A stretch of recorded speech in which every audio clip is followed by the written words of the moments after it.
अब हम बात करते हैं वाटर ट्रांसपोर्ट के बारे में। अच्छा, ये बताइए कि आपने कभी बोटिंग की है?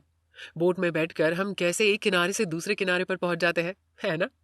आज जिस बोटिंग को हम में से कई लोग एंजॉय के लिए करते हैं, पहले के टाइम में इसे ट्रांसपोर्टेशन के लिए यूज किया जाता था। हाँ, कहीं ना कहीं आज भी बोटिंग के थ्रू ट्रांसपोर्टेशन होता है, पर अब पहले के मुकाबले कम ही देखने को मिलता है। इसका सबसे बड़ा रीजन है अदर मोड ऑफ ट्रांसपोर्टेशन की बढ़ती हुई पॉपुलैरिटी। वाटर ट्रांसपोर्टेशन में सबसे बड़ा एडवांटेज है कि इसमें रूट कंस्ट्रक्शन की जरूरत नहीं रहती। ओशन से एक दूसरे से लिंक्ड रहते ही है, और इसलिए अलग अलग साइज के शिप्स इन ओशन में चल सकते हैं। जरूरत होती है तो बस ओशन के दोनों किनारों पर पोर्ट फैसिलिटी प्रोवाइड करने की। सबसे बड़ी बात, वाटर का फ्रिक्शन लैंड के बजाय काफी कम रहता है, तो इसलिए वाटर ट्रांसपोर्ट में फ्यूल के होने वाले एक्सपेंसेस भी कंपैरेटिवली कम होते हैं। यहाँ एक क्वेश्चन बनता है, what are the advantages of water transport? तो आप इसका आंसर आसानी से दे सकते हैं। Water transport is still the main means of transportation for bulky goods over long distance due to its efficiency. One of the great advantages of water transportation is that it does not require route construction. The oceans are linked with each other and are negotiable with ships of various sizes. All that is needed is to provide port facilities at the two ends. It is much cheaper because the friction of water is far less than that of the land. Water transport को mainly दो अलग अलग categories में divide किया गया है, sea routes and inland waterways. Ocean सभी direction में टर्न कर सकने वाले ऐसे हाईवे प्रोवाइड करते हैं जिनकी मेंटेनेंस में कुछ भी एक्सपेंस नहीं होता। सी गोइंग वेसल्स लाइक शिप से इन ओशंस का रूट वे में बदल जाना फिजिकल एनवायरनमेंट में ह्यूमन अडेप्शन का सबसे बढ़िया एग्जाम्पल है। एक कॉन्टिनेंट से दूसरे कॉन्टिनेंट तक जब बल्क में सामान ले जाना हो, तो लैंड और एयर ट्रांसपोर्ट के बजाय ocean transport cheapest means of transport होते हैं।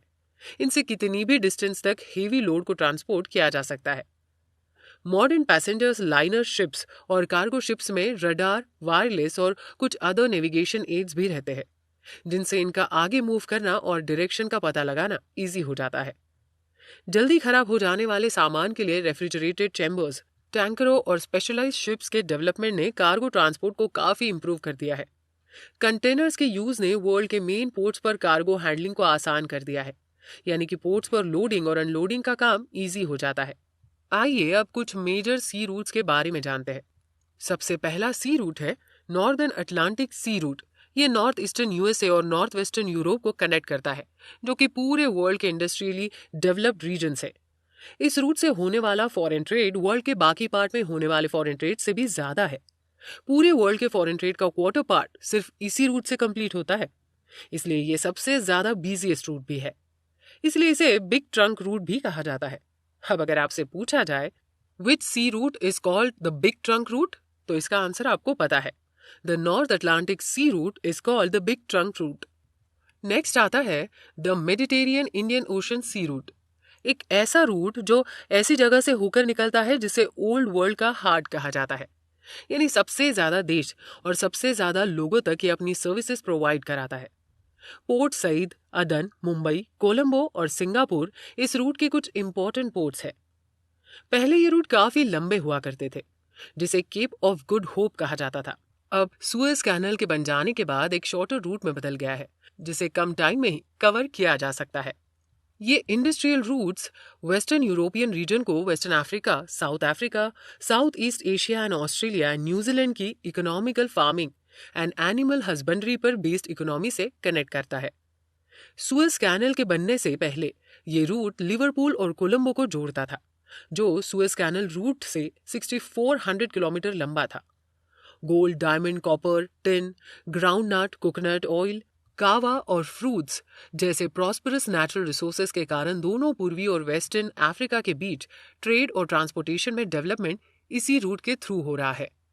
यह आपसे पूछा जा सकता है which sea route has reduce the distance between Europe and Asia, तो आप बता सकते हैं the Mediterranean Indian Ocean sea route through the Suez canal has reduce the distance between Europe and Asia. Next आता है the north Pacific sea route. ये route northern America के western coast पर लोकेटेड पोर्ट्स को Asia के ports के साथ connect करता है, जो है Vancouver, Seattle, Portland, San Francisco और Yokohama, Kobe, Shanghai, Hong Kong, Manila और सिंगापुर। इसके बाद आता है the south Pacific sea route, जो वेस्टर्न यूरोप, नॉर्दर्न अमेरिका को ऑस्ट्रेलिया, न्यूजीलैंड और पनामा सिटी से होते हुए पैसिफिक ओशन में बने आइलैंड से मिलाता है। इस रूट का यूज हांगकांग, फिलीपींस और इंडोनेशिया पहुंचने के लिए किया जाता है। पनामा और सिडनी के बीच की डिस्टेंस 12,000 किलोमीटर है। होनोलुलु इस रूट पर पड़ने वाला इंपॉर्टेंट पोर्ट है। नेक्स्ट आता है the southern Atlantic sea route. ये अटलांटिक ओशन से होकर जाने वाला एक इंपॉर्टेंट सी रूट है जो वेस्टर्न यूरोपियन और वेस्टर्न अफ्रीकी कंट्रीज को सदर्न अमेरिका में ब्राजील, अर्जेंटीना और उरुग्वे से कनेक्ट करता है। इस रूट पे ट्रांसपोर्टेशन नॉर्दर्न अटलांटिक रूट के कंपेयर में साउथ अमेरिका और अफ्रीका के लिमिटेड डेवलपमेंट और लो पॉपुलेशन की वजह से बहुत कम है। सिर्फ साउथ ईस्ट ब्राजील और साउथ अफ्रीका के कुछ पार्ट्स में बड़े लेवल पर इंडस्ट्रियलाइजेशन हुआ है। रियो डी जेनेरियो और केपटाउन के बीच वाले रूट पर भी ट्रांसपोर्टेशन बहुत कम है, क्योंकि दोनों जगह साउथ अमेरिका और अफ्रीका में एक जैसे प्रोडक्ट्स और रिसोर्सेस अवेलेबल है। तो ये तो हुए 5 मेजर सी रूट जिनका ट्रेड और ट्रांसपोर्टेशन में सिग्निफिकेंट रोल देखने को मिलता है। वाटरवेज में आगे बढ़ते हुए कोस्टल शिपिंग भी देखी जा सकती है। वैसे क्या है ये कोस्टल शिपिंग? आइए जानते हैं। अब जैसा कि हम जानते हैं कि वाटर ट्रांसपोर्ट का एक चीपर मोड है, जबकि ओशनिक रूट डिफरेंट कंट्रीज को कनेक्ट करने का काम करते हैं।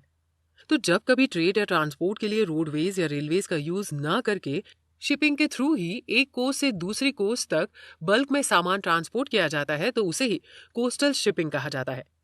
कोस्टल शिपिंग का सबसे बड़ा फायदा है कि एक तो ट्रैफिक का सामना नहीं करना पड़ता और एक एक्सपेंडिचर में ज्यादा से ज्यादा सामान को ट्रांसपोर्ट किया जा सकता है। जिन कंट्रीज में ओशनिक रूट्स कोस्ट को कनेक्ट करते हैं, वहां कोस्टल शिपिंग सबसे कन्वीनियंट मोड ऑफ ट्रांसपोर्टेशन है, जैसे कि USA, China and India. Europe में शेंजन स्टेट्स भी कोस्टल शिपिंग के हिसाब से सुटेबल है, क्योंकि एक स्टेट को दूसरे स्टेट से कोस्ट के थ्रू ही कनेक्ट करती है। कोस्टल शिपिंग के अलावा शिपिंग कैनल्स भी वाटर ट्रांसपोर्ट का एक मोड है। The Suez and the Panama canal ऐसी ही man made vital navigation canals है जो ईस्टर्न एंड वेस्टर्न वर्ल्ड के लिए एंट्रेंस का काम करती है। सुएज कैनल का कंस्ट्रक्शन 1869 में इजिप्ट में नॉर्थ में पोर्ट सेड और साउथ में पोर्ट सुएज के बीच the Mediterranean sea and the Red Sea को कनेक्ट करने के लिए किया गया था।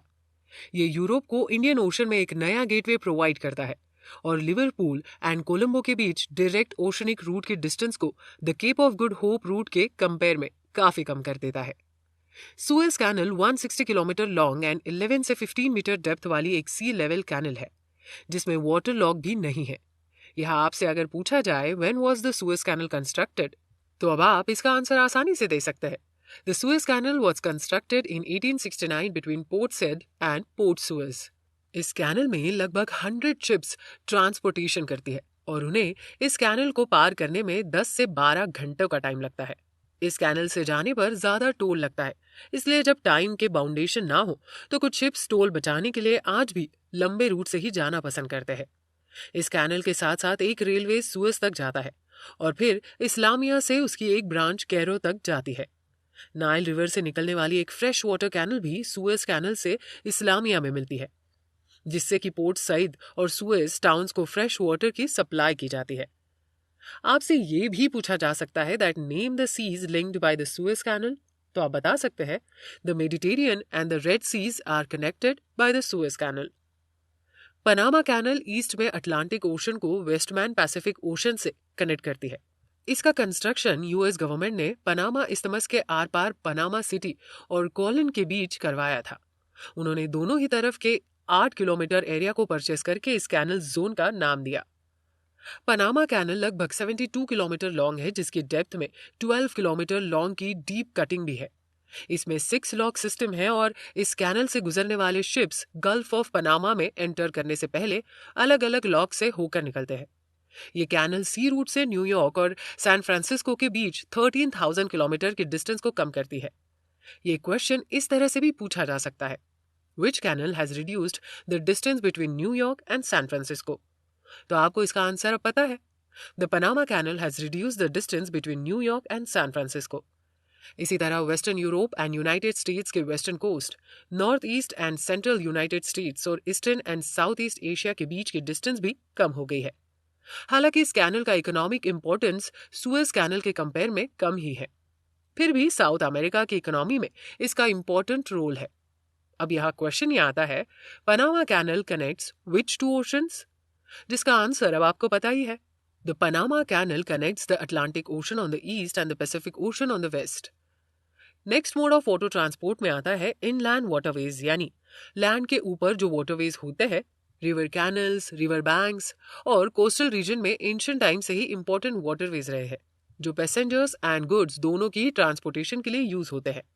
इनलैंड वाटरवेज का डेवलपमेंट कैनल की नेविगेबिलिटी, कैनल की width and depth, water flow की कंटिन्यूटी एंड यूज की जाने वाली ट्रांसपोर्टेशन टेक्नोलॉजी पर डिपेंड करता है। डेंस फॉरेस्ट वाले रीजन्स में तो रिवर्स ही ट्रांसपोर्टेशन का ओनली मीडियम होते हैं। बहुत ज्यादा हेवी गुड्स जैसे कि कोल, सीमेंट, टिम्बर एंड मेटालिक और का इनलैंड वाटरवेज के द्वारा ही ट्रांसपोर्ट किया जाता है।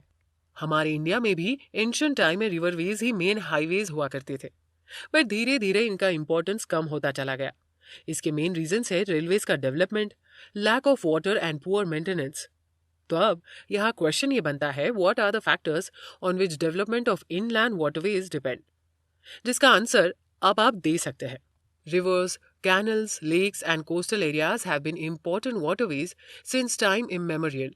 Boats and steamers are used as means of transport for cargo and passengers. The development of inland waterways is dependent on the navigability, width and depth of the canals, continuity in the water flow and transport technology in use. Rivers are the only means of transport in dense forest. Very heavy cargo like coal, cement, timber and metallic ores can be transported through inland waterways. Inland waterways के रूप में reverse की importance केवल domestic transportation और trade के लिए ही नहीं मानी जाती, बल्कि इंटरनेशनल ट्रांसपोर्टेशन और ट्रेड के लिए भी सभी डेवलप्ड कंट्रीज में इनका इंपॉर्टेंस माना जा चुका है। नेचुरल लिमिटेशन के बावजूद कई सारी रिवर्स को मॉडिफाई करके ड्रेजिंग, स्टेबलाइजिंग, रिवर बैंक्स के थ्रू और डैम्स बनाकर भी उनकी नेविगेबिलिटी को बढ़ाया जाता है। आइए वर्ल्ड के कुछ इंपॉर्टेंट रिवर वाटरवेज के बारे में जानते हैं। The Ryan waterways. राइन नदी जर्मनी और नीदरलैंड से फ्लो होती है। नीदरलैंड में रॉटरडैम में अपने साउथ से लेकर स्विट्जरलैंड में बेजल तक ये 700 किलोमीटर लंबाई में नेविगेबल है। ओशन गोइंग वेसल्स कोलन तक पहुंच सकते हैं। रूअर रिवर ईस्ट से आकर राइन रिवर को ज्वाइन करती है। ये रिवर एक रिच कोल फील्ड से लेकर बहती है और इसका पूरा river basin prosper manufacturing area बन चुका है। इस रीजन में डसेल्डॉर्फ राइन रिवर पर बना पोर्ट है। रूअर रिवर के साउथ में बने स्ट्रेच से होकर हेवी गुड्स का ट्रांसपोर्टेशन होता है। ये वाटरवेज वर्ल्ड का सबसे ज्यादा यूज किया जाने वाला वाटरवेज है। हर साल 20,000 से ज्यादा ओशनिक गोइंग शिप्स और लगभग 2 लाख इनलैंड वेसल्स अपने कार्गोज को एक्सचेंज करते हैं। ये waterways Switzerland, Germany, France, Belgium और नीदरलैंड के इंडस्ट्रियल एरियाज को नॉर्थ अटलांटिक ओशनिक रूट से कनेक्ट करता है। इसके बाद नेक्स्ट आता है the Volga waterways. Student, Russia में कई सारे बड़े वाटरवेज हैं, जिनमें से थे वोल्गा वाटरवेज। ये सबसे ज्यादा इंपॉर्टेंट है। ये 11,200 किलोमीटर तक नेविगेशन की फैसिलिटी प्रोवाइड करता है और कैस्पियन सी में मिल जाता है। वोल्गा मास्को कैनाल इसको मास्को से एंड वोल्गा डोन कैनाल इसे ब्लैक सी से कनेक्ट करती है। इनके बाद वाटरवेज आती है the Great Lakes Saint Lawrence Seaway. North American Great Lakes जैसे कि Superior, Huron Erie and Ontario Soo canal और वेललैंड कैनल से कनेक्टेड है और इनलैंड वाटरवेज बनाती है। सेंट लॉरेंस रिवर की एस्चुअरीज भी इन ग्रेट लेक्स के साथ साथ यूनिक कमर्शियल वाटरवेज बनाती है, जो नॉर्थ अमेरिका के नॉर्दर्न पार्ट में है। डलहत एंड बफेलो जैसे पोर्ट्स में जो इसी रूट पर पड़ते हैं, ओशन पोर्ट्स के सारी फैसिलिटीज अवेलेबल है।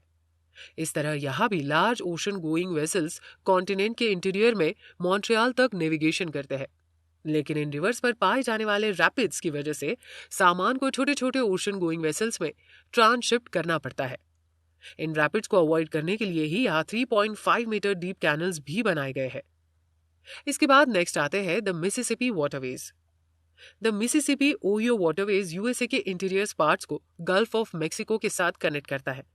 इस रूट के द्वारा लंबे स्ट्रीमर्स मिनियापोलिस तक आ जा सकते हैं। तो स्टूडेंट्स, यहाँ तक हमने सारे वाटरवेज के बारे में जान लिया है और आपको ये भी पता चल गया है कि कैसे वाटरवेज रोडवेज और रेलवेज की बजाय चीपर और हेवी लोड कैरी करने में कैपेबल होते हैं। मगर ऐसा नहीं है कि इनमें किसी भी तरह का कोई एक्सपेंस नहीं होता। शिप्स, बोट्स एक्सेट्रा के मेंटेनेंस, टोल टैक्स वगैरह जैसे कुछ एक्सपेंसेस वाटरवेज में भी होते हैं। और साथ ही साथ ट्रैवल करते टाइम पर्सनल रिक्वायरमेंट की चीजें भी बड़ी क्वांटिटी में कलेक्ट करके रखनी पड़ती है।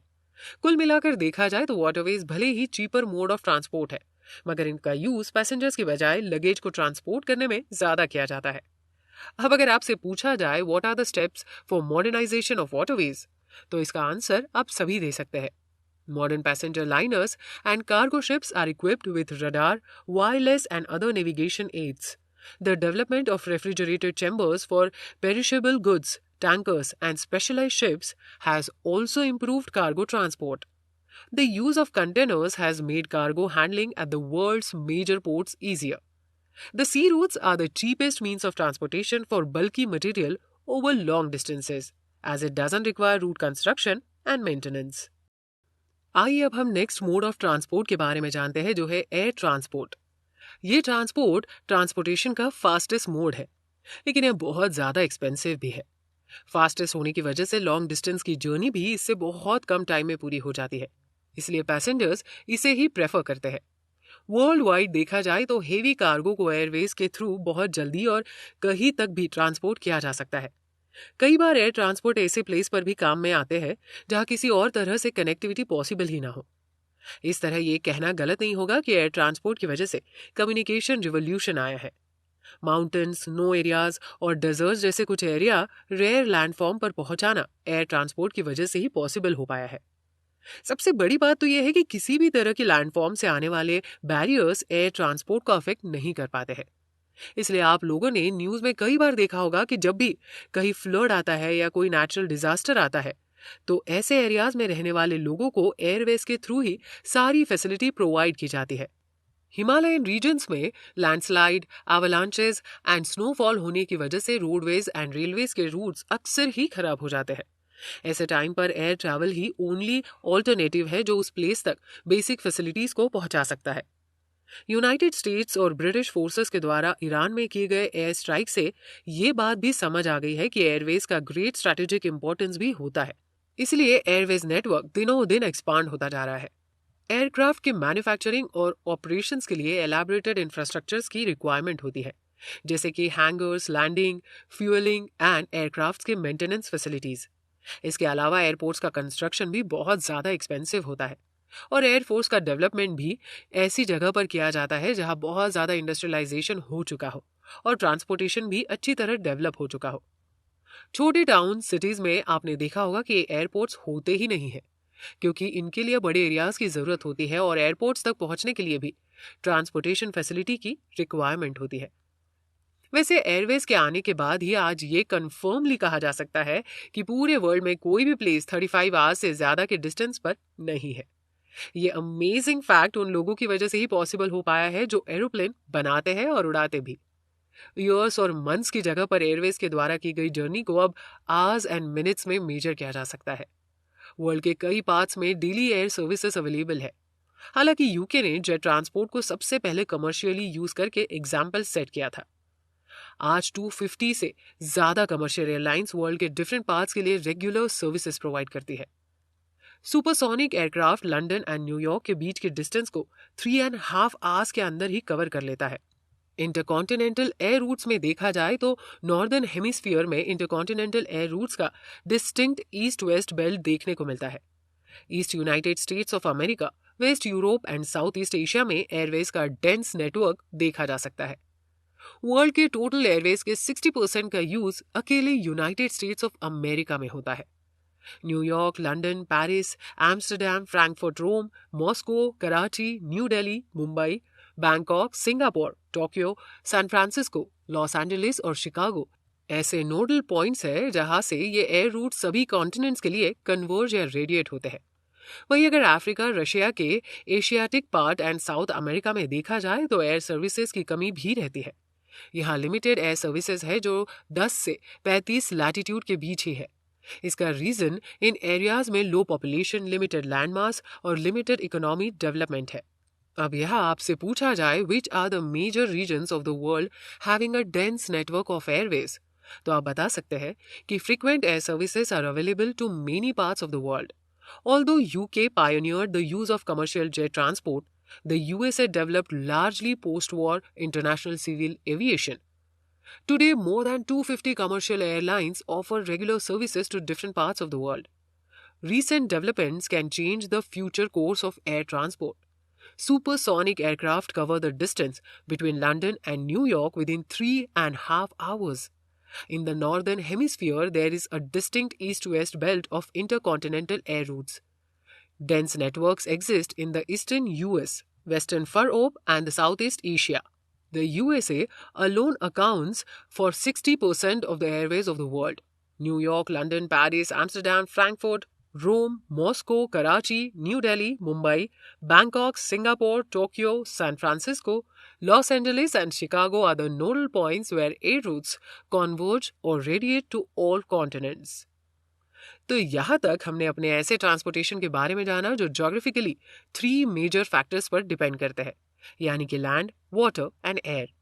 मगर मॉडर्न टाइम में जैसे जैसे डेवलपमेंट होता जा रहा है वैसे वैसे नए मोड्स ऑफ ट्रांसपोर्टेशन भी डेवलप होने लगे हैं। पाइपलाइंस इसी तरह के मोड ऑफ ट्रांसपोर्टेशन का एक एग्जाम्पल है। पाइपलाइंस का यूज लिक्विड और गैसेस को ट्रांसपोर्ट करने के लिए किया जाता है। Water, petroleum and natural gas के अनइंटरप्टेड फ्लो के लिए पाइपलाइंस परफेक्ट ट्रांसपोर्ट का काम करती है। कुकिंग गैस या एलपीजी पाइपलाइन के थ्रू ही वर्ल्ड के कई पार्ट्स में सप्लाई की जाती है। इसके अलावा पाइपलाइन का यूज लिक्विड कोल को ट्रांसपोर्ट करने के लिए भी किया जाता है। न्यूजीलैंड में तो मिल्क भी पाइपलाइन के थ्रू ही फैक्ट्री तक सप्लाई किया जाता है। यूएसए में ऑयल पाइपलाइन का डेंस नेटवर्क पाया जाता है जो प्रोड्यूसिंग एरियाज के कंज्यूमिंग एरिया तक फैला हुआ है। बिग इंक एक ऐसी ही फेमस पाइपलाइन है जो पेट्रोलियम को ऑयल वेल से नॉर्थ ईस्टर्न स्टेट में गल्फ ऑफ मेक्सिको तक लेकर जाती है। यूरोप, रशिया, वेस्ट एशिया और इंडिया में पाइपलाइंस का यूज ऑयल वेल को refineries, ports and domestic market से कनेक्ट करने के लिए किया जाता है। सेंट्रल एशिया में लोकेटेड तुर्कमेनिस्तान से पाइपलाइन को ईरान और चाइना के कुछ पार्ट्स तक एक्सटेंड कर दिया गया है। अब यहाँ आपसे पूछा जा सकता है, what are the pipelines? Give the advantages and disadvantages of pipeline transportation. तो आप बता सकते हैं, pipelines are used to transport liquids like water, oil, gas for uninterrupted flow. अब इसके एडवांटेजेस ये है कि it can be taken through any terrain. The initial cost is high but the maintenance cost is low. It is eco-friendly as it requires no fuel. Its operation is not affected by unwanted human intervention. And disadvantages are like solids cannot be transported. And number 2, any undetected leakage leads to wastage. तो समझा आपने कैसे modern societies में pipeline को obstacle free transportation की तरह use किया जा रहा है। ट्रांसपोर्टेशन के साथ साथ कम्युनिकेशन भी मार्केट से कनेक्ट होने के लिए बहुत जरूरी है। जब तक हम किसी प्रोडक्ट के बारे में जानेंगे नहीं या किसी भी प्रोडक्ट को जब तक मार्केट में उसकी क्वालिटीज के साथ लॉन्च नहीं किया जाएगा तब तक कंज्यूमर्स उसकी तरफ अट्रैक्ट भी नहीं हो पाएंगे। इसलिए ट्रांसपोर्ट के साथ साथ कम्युनिकेशन भी ट्रेडिंग में इंपॉर्टेंट रोल प्ले करता है। लॉन्ग डिस्टेंस के कम्युनिकेशन के लिए ह्यूमंस ने अब तक कई मेथड्स को यूज किया है, जैसे कि टेलीफोन, टेलीग्राफ कुछ ऐसे ही इंपॉर्टेंट मेथड रहे हैं जिनके थ्रू हम अपनी बात कितनी भी डिस्टेंस तक इजीली पहुंचा सकते हैं। टेलीग्राफ अमेरिकन वेस्ट के कॉलोनाइजेशन का जरिया बना। Early and mid 20th century के दौरान अमेरिकन टेलीग्राफ और टेलीफोन कंपनी का ही बोलबाला रहा। एक्चुअली टेलीफोन अमेरिका के अर्बनाइजेशन का एक क्रिटिकल फैक्टर भी बना। शुरू में फर्म ने अपने फंक्शंस को सिटी हेडक्वार्टर तक ही सेंट्रलाइज कर लिया और उनके ब्रांच ऑफिसेस स्मॉलर टाउन्स में भी बनाए गए। आज भी टेलीफोन सबसे ज्यादा यूज किए जाने वाला मोड ऑफ कम्युनिकेशन है, फिर चाहे हम मोबाइल की बात करें या लैंडलाइन टेलीफोन की। हालांकि आज हर किसी के पास अपना इंडिविजुअल मोबाइल टेलीफोन होता ही है, जिसे किसी भी टाइम पर अपनी बातों को, अपने आइडियाज को हम कितनी भी डिस्टेंस पर बैठे अपने फ्रेंड या फैमिली के साथ शेयर कर सकते हैं। डेवलपिंग कंट्रीज में सैटेलाइट के द्वारा पॉसिबल बनाया गया सेल फोन का यूज रूरल कनेक्टिविटी के लिए भी इम्पोर्टेंट ही है। आज डेवलपमेंट अपने फिनोमिनल पेस से हो रहा है, जिसमें सबसे बड़ा ब्रेक थ्रू है ऑप्टिक फाइबर केबल्स का यूज। बढ़ती हुई कंपटीशन को फेस करने के बाद टेलीफोन कंपनीज ने पूरे वर्ल्ड में अपने कॉपर केबल सिस्टम को अपग्रेड करते हुए ऑप्टिक फाइबर केबल्स को इंक्लूड किया, जिससे लार्ज क्वांटिटी में डेटा का rapidly, securely and virtually error free transmission किया जाना पॉसिबल हुआ। इंफॉर्मेशन के डिजिटलाइजेशन के साथ साथ 1990 में टेलीकम्युनिकेशन धीरे धीरे कंप्यूटर के साथ मर्ज होने लगा, जिससे इंटीग्रेटेड नेटवर्क बना जिसे हम इंटरनेट के नाम से भी जानते हैं। तो अब हमें ये तो समझ आ गया है कि mobile, telephone, computers and internet satellite communication के थ्रू ही काम करते हैं। मगर सैटेलाइट कम्युनिकेशन क्या होता है और कैसे काम करता है, आइए ये भी जानते हैं, लेकिन हमारे अगले एपिसोड में। सैटेलाइट कम्युनिकेशन ह्यूमन लाइफ्स को कई तरीके से अफेक्ट करता है। जब भी आप अपना सेल फोन देखते हैं या अपने किसी फ्रेंड को कॉल करते हैं या एसएमएस सेंड करते हैं या फिर केबल टेलीविजन के जरिए कोई प्रोग्राम ही देखते हैं, तो आप सैटेलाइट कम्युनिकेशन को यूज कर रहे होते हैं। 1970 में जब से United States of America and USSR ने आगे बढ़कर स्पेस रिसर्च की शुरुआत की, तब से सैटेलाइट के थ्रू होने वाले कम्युनिकेशंस ने कम्युनिकेशन टेक्नोलॉजी के फील्ड में एक न्यू एरा को इमर्ज किया है।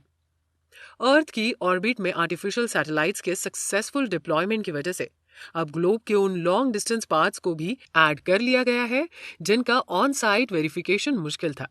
इस तकनीक से डिस्टेंस के रिकॉर्डिंग कम्युनिकेशन में लगने वाले यूनिट वैल्यू एंड टाइम में होने वाली ग्रोथ को कंट्रोल कर लिया गया है। इसका मतलब है कि 500 किलोमीटर के डिस्टेंस तक होने वाले कम्युनिकेशन में लगने वाली वैल्यू सैटेलाइट के द्वारा 5000 किलोमीटर दूरी तक होने वाले कम्युनिकेशन के वैल्यू के बराबर है। सैटेलाइट डेवलपमेंट में इंडिया ने भी बढ़ चढ़कर एफर्ट्स लगाए हैं। 19 अप्रैल 1979 में आर्यभट्ट लॉन्च किया गया, भास्कर 1 1979 में और रोहिणी 1980 में लॉन्च किया गया। 18 जून 1981 में एप्पल यानी एरियन पैसेंजर पे लोड एक्सपेरिमेंट लॉन्च किया गया। इसे एरियन रॉकेट के थ्रू लॉन्च किया गया था। Bhaskar, challenger and INSAT IB ने long distance communication, television and radio को काफी इफेक्टिव बना दिया। आज टेलीविजन पर वेदर फोरकास्टिंग किसी सपने के सच होने जैसा ही लगता है। आइए अब बात करते हैं साइबर स्पेस इंटरनेट की। आज इंटरनेट अर्थ पर सबसे बड़ा इलेक्ट्रॉनिक नेटवर्क है जो 100 से ज्यादा कंट्रीज में रहने वाले 100 मिलियन पीपल को कनेक्ट करता है। Cyberspace electronic computerise space का एक ऐसा वर्ल्ड है जो वर्ल्ड वाइड वेब जैसे इंटरनेट द्वारा बनाया गया है। आप ऐसे भी समझ सकते हैं कि ऐसा इलेक्ट्रॉनिक डिजिटल वर्ल्ड है जो सेंडर एंड रिसीवर के फिजिकल मूवमेंट के बिना ही उनके इंफॉर्मेशन को कंप्यूटर नेटवर्क के जरिए एक दूसरे तक पहुंचा देता है। साइबर स्पेस हर जगह एग्जिस्ट करता है। ये ऑफिस में, सेलिंग बोर्ड पर, फ्लाइंग प्लेन में और वर्चुअली कहीं भी हो सकता है। जिस स्पीड से ये इलेक्ट्रॉनिक नेटवर्क स्प्रेड हो रहा है वो इमेजिन भी नहीं किया जा सकता। आप इस बात का अंदाजा भी नहीं लगा सकते कि 1995 में पूरे वर्ल्ड में 50 मिलियन से भी कम इंटरनेट यूजर्स थे, जो 2000 तक बढ़कर 400 मिलियंस हो गए और 2010 तक आते आते 2 बिलियन से ज्यादा इंटरनेट यूजर्स का पता चला। अब वर्ल्ड के ज्यादातर internet users United States of America, UK, Germany, Japan, चीन और इंडिया में है। टेलीविजन और रेडियो के साथ इंटरनेट टाइम और प्लेस की लिमिटेशंस को क्रॉस करते हुए ज्यादा से ज्यादा लोगों तक पहुंच चुका है। ये मॉडर्न कम्युनिकेशन टेक्नोलॉजी है जिसने ट्रांसपोर्टेशन से कहीं ज्यादा वर्ल्ड वाइड हाइपोथेसिस को प्रूव किया है। जैसे जैसे टेक्नोलॉजी का डेवलपमेंट हो रहा है, साइबर सिक्योरिटी कम होती जा रही है। अब यहाँ पर क्वेश्चन ये बनता है, what are the modes by which cyberspace will expand the contemporary economic and social space of humans? तो आप इसका आंसर इस तरह दे सकते हैं। Human beings have used different methods of long-distance communication, of which the telegraph and the telephone were important. The telegraph was instrumental in colonization of the American West. The telephone became a critical factor in the urbanization of America. Even today, the telephone is the most commonly used mode. In developing countries, the use of cell phones, made possible by satellites, is important for rural connectivity. The world soon upgraded their copper cable system to include optic fiber cables. These allow large quantities of data to be transmitted rapidly, securely, and are virtually error-free. Today, the Internet is the largest electronic network on the planet, connecting about 1,000 million people in more than 100 countries. Artificial satellites now are successfully deployed in the Earth's orbit to connect even the remote comers of the globe with limited on-site verification. These have rendered the unit cost and time of communication invariant in terms of distance. Cyberspace is the world of electronic computerized space. It is encompassed by the Internet, such as the World Wide Web. In simple words, it is the electronic digital word for communicating or accessing information over computer networks without physical movement of the senders and the receivers. It is also referred to as the Internet. Cyberspace exists everywhere. It may be in an office, sailing boat, flying plane, and virtually anywhere. There were less than 50 million internet users in 1995, about 400 million in 2000 AD, and over 1 billion in 2005. The next billion users are to be added by 2010. As billions use the internet each year, cyberspace will expand the contemporary economic and social space of humans through email, e-commerce, e-learning, and e-governance.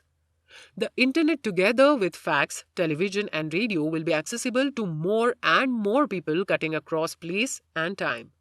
It is these modern communication systems, more than transportation, that has made the concept of global village a reality. तो इस तरह से आप इस सवाल का जवाब दे सकते हैं। आई नो थोड़ा लंबा है, पर डिटेल्ड एंड सारे पॉइंट्स को कवर भी करता है। तो इस तरह से हमारा ये चैप्टर ट्रांसपोर्ट एंड कम्युनिकेशन यही खत्म होता है।